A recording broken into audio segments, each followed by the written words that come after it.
M. Daigle de Bois-Châtel me fait parvenir un courriel m'informant que lui et son épouse attendent leur 4e enfant. Félicitations, ils ont déjà un premier enfant et des jumeaux, alors bravo. Et vous rejoignez de plus en plus de Québécois qui ont décidé d'avoir un enfant. D'ailleurs, pour l'année 2006, les naissances ont augmenté de 8 % au Québec. La question que vous posez, c'est est-ce que vous ne pourriez pas avoir le 35 $ de subvention que le gouvernement du Québec remet au service de garde par jour pour que votre conjointe puisse rester à la maison?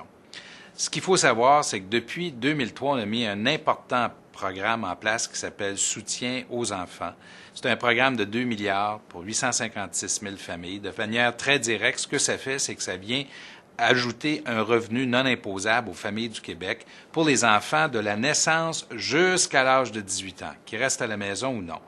Alors, ce montant, qui est non imposable, varie selon votre degré de revenu, mais ça a un effet très important sur toutes les familles, à bas comme à plus haut revenu. Par exemple, une famille qui gagne 30 000 $, qui aurait 4 enfants, reconnaissons que ce n'est pas un gros montant, aura vu son revenu augmenter depuis 2003 de 4 195 $.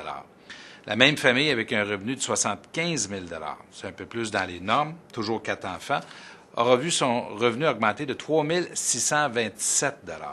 C'est le programme que nous avons mis en place pour vous soutenir davantage. Cela étant dit, on a ajouté à ça le programme de congé parental qui rejoint aussi plusieurs milliers de familles au Québec, qui connaît un très grand succès, qui, dans la dernière année, a rejoint 100 000 parents et qui a fait des déboursés de 817 millions de $.